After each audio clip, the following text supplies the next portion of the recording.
I'm going to give you 100% proof that God does not exist. We're going to lay this to rest once and for all. Now, is this even possible? Can you prove that God doesn't exist? A lot of people think it's not possible. Even many atheists think that it's impossible to prove that God doesn't exist, though they believe that it's highly unlikely that he does. So, is it possible? Yeah, it is. The truth is, it's actually pretty easy to prove that the God of the Bible doesn't exist. The problem is that most people aren't smart enough to understand the proof. Not only am I going to give you 100% proof right now that the God of the Bible does not exist, but by the end of this video, I'm going to show you that something does exist that's stranger than you could have possibly imagined. So, are you smart enough to understand? Let's begin. I have faith in you. The idea of the God of the Bible is an attack on rational thinking. When it comes to proving that God does not exist, the first thing you have to ask yourself is, do you know what a proof is? I mean, how could someone know if I proved that God doesn't exist if they don't know what a proof is in the first place? You see, most people, when they say prove it to me, don't actually mean prove it. What they mean is convince me or show me empirical evidence. Now, this is completely different from a rational proof.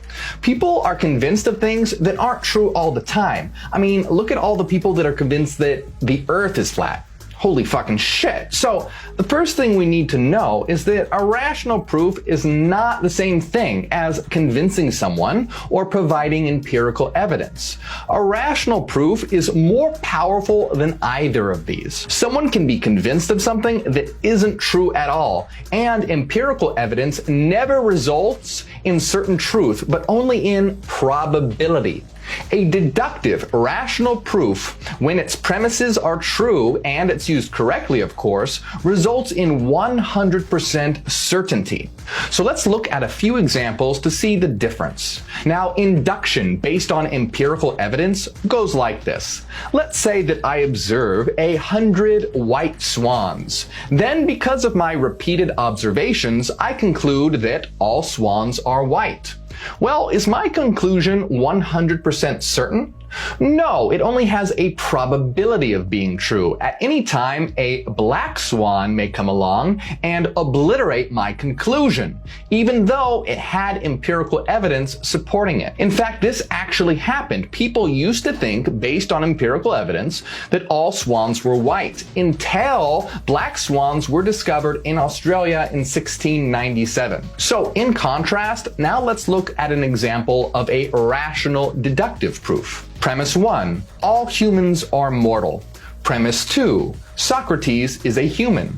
Conclusion, therefore Socrates is mortal. Now, if it's true that all humans are mortal, and if it's true that Socrates is a human, then the conclusion that Socrates is mortal must be true. It's impossible for it to be false. It's 100% certain. Of course, for the conclusion to be true, the premises must also be true. So empirical evidence can only ever mean that something might be true, a probability of being true. It can never guarantee the truth of a conclusion, no matter what. Whereas a rational proof, if used correctly, of course, can deliver 100% guaranteed truth. This is critical to remember as we prove that God does not exist. Now, it's not about convincing someone, and it's not about providing empirical evidence. Both of these are flawed. It's about delivering a guaranteed conclusion, and this is done through reason. So how do we prove that God does not exist? Well, first we have to identify what God are we talking about. Do we mean Zeus, Yahweh, Ra? Which one? We can't prove something doesn't exist if we don't know what we're referring to. Well, here we're specifically talking about the God of the Bible. Now, this God isn't just some abstract cosmic force. He has a personality and very specific attributes as laid out in the Bible. According to Orthodox Christianity, this God is all-powerful, all-knowing, and all-loving. To prove that this God doesn't exist, all we have to do is prove that he is not one or more of these attributes. And this is easily done.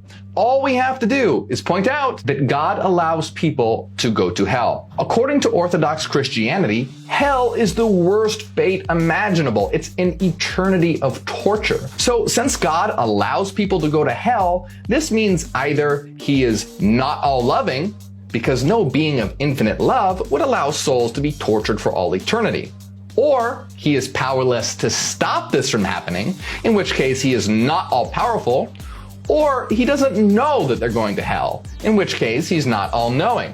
No matter how you crack it, this absolutely obliterates the existence of the Orthodox fundamentalist Christian God. He just simply doesn't exist. He can't exist. It's an impossibility. It's a logical contradiction. His properties and actions result in a contradiction. What we're talking about here is a version of what's known as the Epicurean paradox, but we're just getting started. Some fundamentalist believers will say that God allows people to go to hell because that's their punishment for not believing in him. They say God wants people to have free will, and that's simply their punishment for choosing not to believe. Now, how insane is this? This is beyond crazy for so many reasons. First of all, what kind of a maniac of a God gives someone free will, but then allows them to be tortured for eternity if they don't choose what God wants them to choose? How is that free will? I mean, really think about it. Would you do that? If you're a sane person, of course you wouldn't. So why would a being of supposed infinite love do it? This is reprehensible to any being with any shred of decency at all, let alone a supposed all-loving being. Furthermore, it's not like hell is the only example that results in the nullification of the God of the Bible. In the story of Noah, God drowns the entire world population except for Noah and his family because he's unhappy with their choices.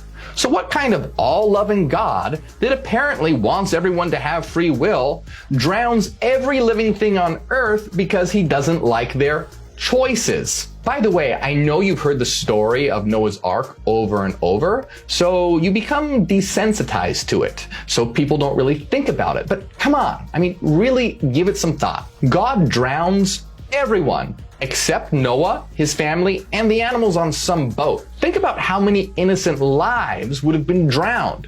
Children, babies, all the animals. Does that sound like an all-loving God? No, of course not. Wake up. I mean, you wouldn't do that. So how could an all-loving God do that? Now, the thing is that these are just a few examples. The Bible is riddled with contradiction after contradiction. The attributes and actions associated with the God of the Bible results in logical contradiction. This means his existence is impossible. Literally. This is not hyperbole. This is not exaggeration. It's not highly unlikely.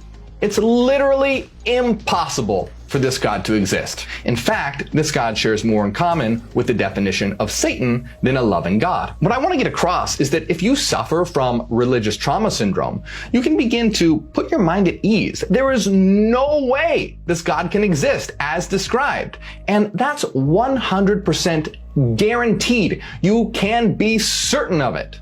But we're about to go even deeper here because I'm going to show you that something else does exist, and this will blow your mind. We've established that one of the attributes of God is omnipotence. That is, being all-powerful. So according to fundamentalist Christianity, nothing is impossible for God. Nothing at all.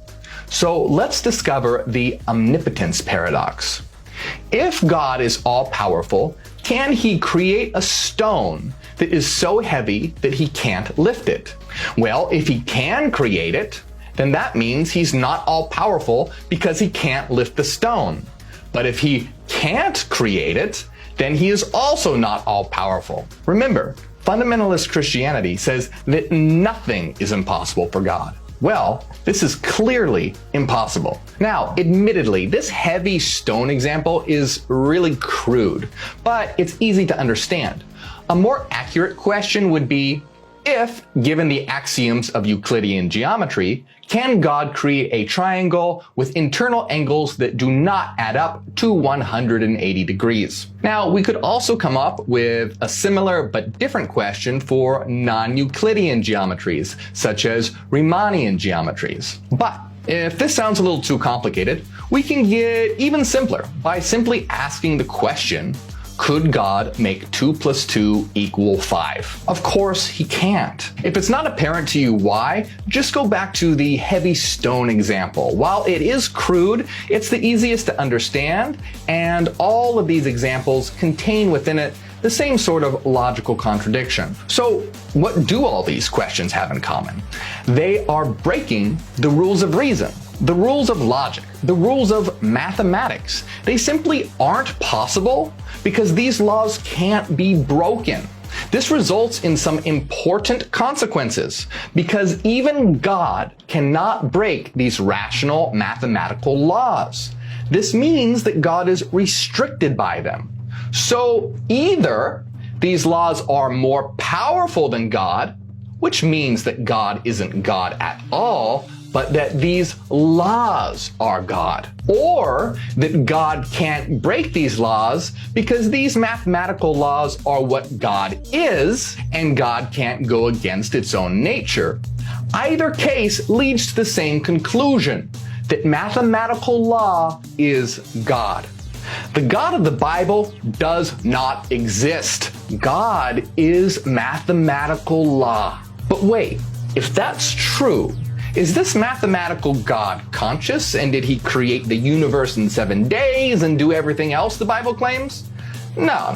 Let me explain. So the principle of sufficient reason is a very important yet very simple law. The principle of sufficient reason simply means that for everything that exists, there must be and exist a rational explanation for how it can exist. To put it very simply, the principle of sufficient reason means that reason is true. We all automatically accept it as soon as we start to look for reasons why something is true or false. It's what powers thought and allows proofs to work. If you deny this principle, you're literally denying reason itself, and if that's the case, then there's no reason I could possibly give to you for anything at all, because you would be literally denying reason. So let me introduce to you one more law, then I promise we'll have what we need. Resulting from the principle of sufficient reason is a law called Occam's razor. Occam's razor simply means that existence will choose the most simple path or option. Now, why is that? Well, it must choose the most optimal path because there would be no reason to choose a more complicated path. It would go against reason. It would violate the laws that we've just been discussing. So, getting back to God, if God is mathematical law, then God doesn't need to be conscious. It doesn't need to be self-aware. A conscious, self-aware creator God, like the one described in the Bible, violates Occam's razor. Why is this? Because unconscious mathematics is all we need to generate the universe. So this is compatible with Occam's razor. A self-aware creator God is an extra complexity that isn't necessary. It's extra. We don't need it. So it violates Occam's razor. Now let's see why. So what does it mean to say mathematics is the ultimate force in existence? Is there some cosmic piece of paper floating around somewhere in the universe with the laws of mathematics inscribed on them? Are numbers floating around in space? No, of course not. What mathematics is ontologically, what it actually is frequency. It's energy. To be precise, it's sinusoidal waveforms. So mathematics is not abstract numbers on paper. They are living frequency patterns defined by sinusoidal waveforms. That's what we mean by math. It's living energy that obeys precise laws. Now, a sinusoidal wave, considered across one full cycle, is equal to 0. This is important.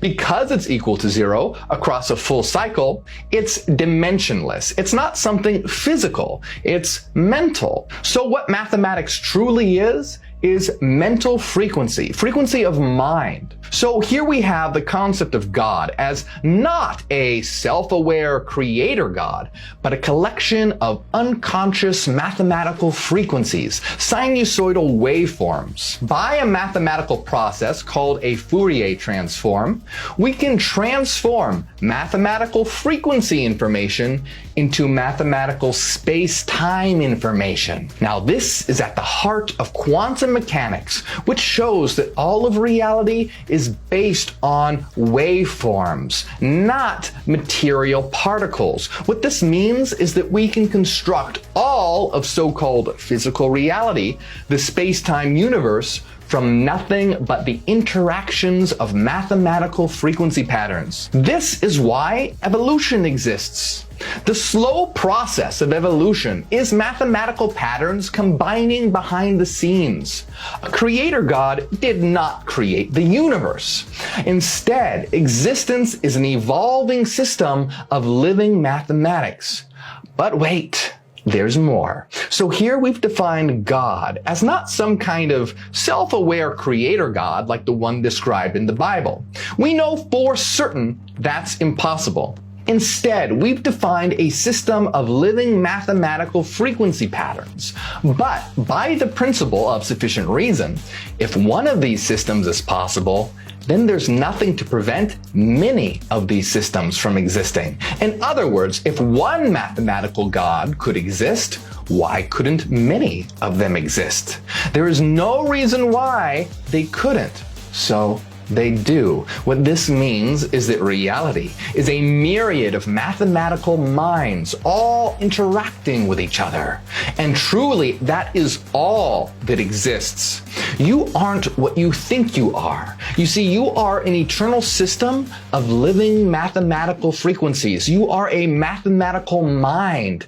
And this world is the result of our collective frequencies according to the laws of ontological Fourier mathematics. This world is not physical at all. It's a collective dream. It's our dream. A creator God did not create this world. We did. We just did it unconsciously. Just like you unconsciously generate a dream world every time you go to sleep.